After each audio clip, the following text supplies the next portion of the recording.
Guys, to part 2. I'm probably gonna have to do a few parts because there's a lot of information here that you're gonna need, I believe. So before you start doing anything to your scooter, you're gonna want to disconnect the battery. Don't have no power. So this right here is, I believe, the XT60 connector, if I'm not mistaken, and that's connected to this lithium-ion battery. So you got to disconnect this so that way there's no power going to the circuit. And then once you do that, let me pause the video. I'm going to be taking out the battery and then moving the driver out of the way. So I'm going to have to lift that out. So we'll be doing all that. Just give me a second. Okay guys, you got to be careful. I broke a freaking nail trying to do this, like on my right hand because I'm right-handed. But either way, you gotta wiggle this battery out. It's really stuck in there, but once you wiggle it back and forth, left and right, like this, up and down, to get it out, then you will be able to move it out of the way. But with that being said, I disconnected the charger port right here. Well, not this one, but the key lock switch battery thing, and then this is the charger right here. This connects to the battery through the charging port. I think that's a coil axle cable, if I'm not mistaken how you pronounce that. But with that being said, other than that, I gotta just move this out of the way.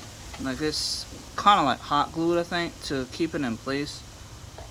And it's the, let me just move this out of the way here. The wire underneath the actual key switch here. There we go. So now that's all out of the way, and now all I gotta do is just pry this up a little. Oh wait, no, it's locked. I think it's locked in place because it's got a pin right here.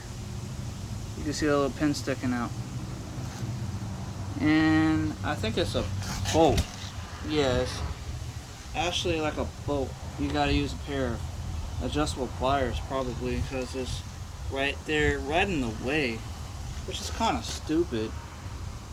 But honestly, it's not that big of a deal because we don't have to worry about it being in the way, really. Just as long as we can get the hot glue inside of this hole right here to keep any moisture from getting in. They kind of look like they're trying to block it from getting water. I guess they kind of knew that this was going to happen, but it doesn't matter.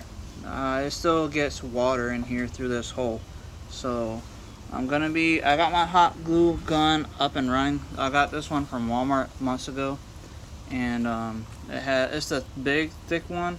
It's not the thin small one. I got both, but I'm using the big one. I got a lot of hot glue, so I'm not really stressing that.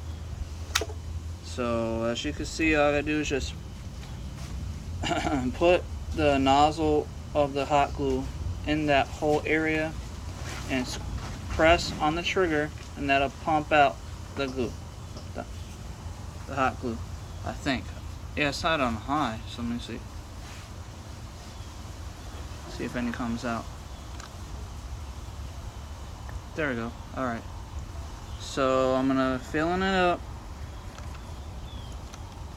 You gotta keep pressing. You can see that the glue stick is going in pretty well.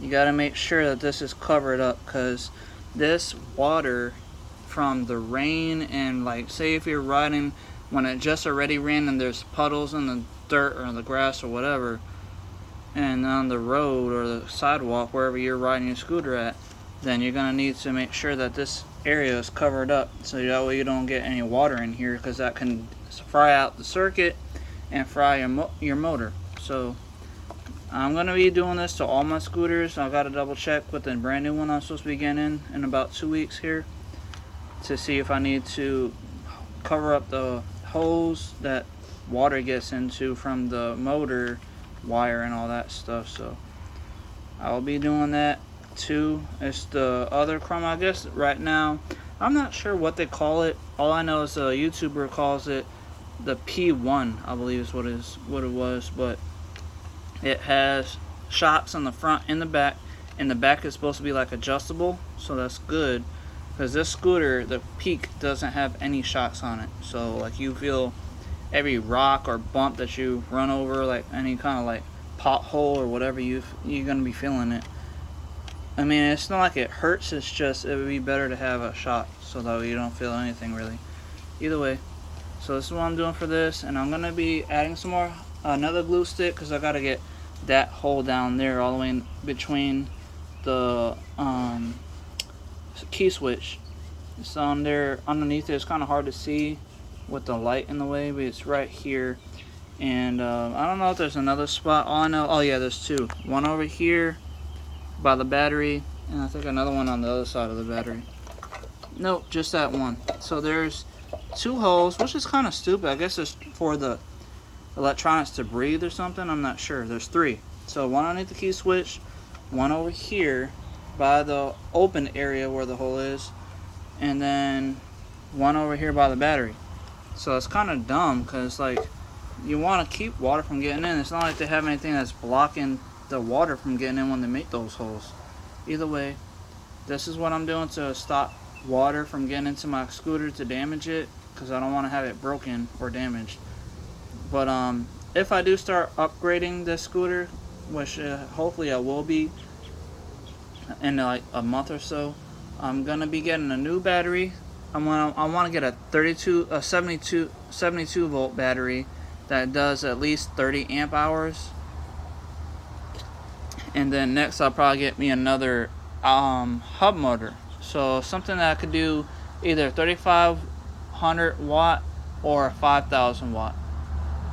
And then after that I'll be using probably far driver is what they call it, or another driver, something that can handle that many volts and wattage, so like 50 amps and whatever. So we'll see what happens. Either way, I hope this helps you guys out. Let me know what you guys think. I'll see you guys next time. Goodbye.